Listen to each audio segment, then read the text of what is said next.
Welcome into the Coach Quad Sanders Show, brought to you by Bryant Family Pharmacy. Michael Westbrook along with head coach Quad Sanders.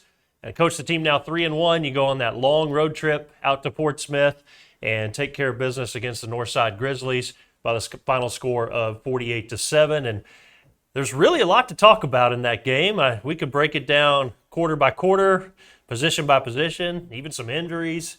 It was an interesting night, a slow start, I would say, and got things rolling along after that, especially in the second half. How do you put a bow on this one? Well, I mean, again, it's a win, but there's a lot of things that happened in that game. We did lose another kid to injury. Of course, this has just kind of been the story of the season. You know, we losing one a game right now. That math is not good. You know, but we did a lot of good things. We did start off slow, but we finally got it rolling. That's something we've put emphasis on this week. It's starting a little bit faster. But we did have a lot of penalties. For whatever reason, we had a lot of penalties. Now, there were effort penalties, which a lot of coaches say you can do with the effort penalties, but the problem is they're going to keep calling them so in their negative plays. So we've just been trying to see how we can get away with it, if that makes sense. You know, I don't want them to slack back on the effort for sure, but that's where we are.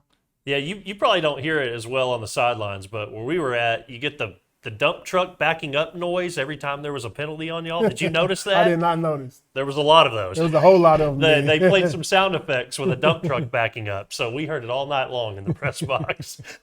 But you still get out there with a pretty big win, and I don't know if a slow start is completely fair. You have an interception on the very first offensive play from Northside. Drake Fowler has 2 interceptions, both in that first quarter, and the way he played on defense really helped propel the defense throughout the game, I thought. Yeah, we just got to get Drake back to being himself, and that's what he does best, is be a ball hawk and not press to make plays. Just make the plays that he's given the opportunity to make, and he'll be great for us. You know, a lot of times, a lot of good players, they want to press to make a play, and oftentimes it'll hurt you.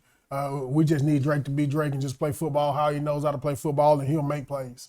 When we talk about the offense, I remember right after the Salt Bowl, we talked about how important it was to get third and fourth string players in the game. Mm-hmm. And you got your third and fourth string running backs in the game in the Salt Bowl, and then now they're having to play big minutes. They played big in the Northside game, those two guys did. Yeah, and that goes back to the beginning of the season. We talked up here, we were talking about depth, you know, trying to do a good job of creating depth, and I think they've got the opportunity now to really cement themselves in the offense and on defense. On both sides of the ball, we're playing some guys who probably came into the season thinking they weren't going to play much, but now they're actually fill some big shoes, which is fine because we've been planning for this moment the whole time, probably a little sooner than we thought, but that's okay. I mean, that's what we try to get those guys ready for. That's what we talk about, strength in numbers, and this is where your numbers can show.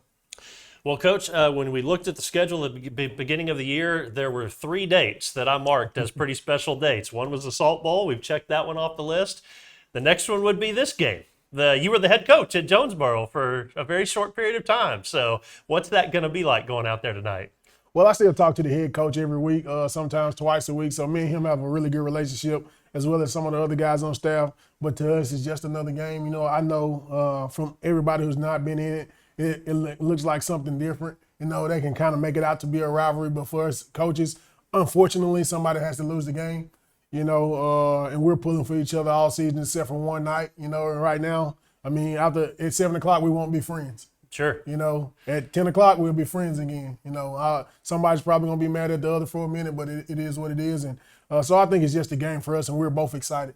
Okay, well, then tell us a little bit about Jonesboro, because you know a lot about them, obviously. And, of course, they're a team that's just jumped into 7A in recent years, and so that's a little bit of a disadvantage for them probably. But tell us about their team. Yeah, athletically, I think they can play with anybody in 7A. I think they're just having a little bit of time adjusting to the speed of the game. They were a really good 6A team. You don't recognize the difference in levels until I guess you play the upper echelons of a different conference, you know, and they're still kind of trying to find their way, and I hope they don't find their way until after tonight.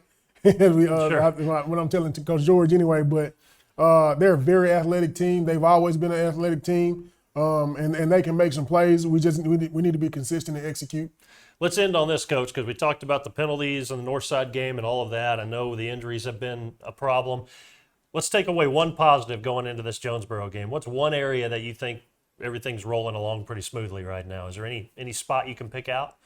That's a tough one. That's a tough one. If I had to pick one position, I would say our running backs have done a great job of filling in for each other, you know. And then on defense, I guess we've been rolling a lot of guys in, and it hasn't shown yet. The youth and inexperience hasn't really shown yet, far apart from the guys who we had starting already. So the transitions, I guess, and making substitutions on both sides of the ball have been really well. And if we can continue to grow in that aspect of the game, I think we'll be in for a great season. It's nice to be back home, and we know we'll have a big student section tonight, and hopefully the weather's going to be good. And so I know it's always good to get a home game in too. Yes, sir. It's great to be at home. It's always great to be at home. We just got to finish the job. All right, thanks, Coach. Appreciate Yes, it. sir. Again, if you're watching on our social media channels, thanks for tuning in. If you're watching the pregame coverage tonight, well, then kickoff is coming up here in just a moment. Stay with us.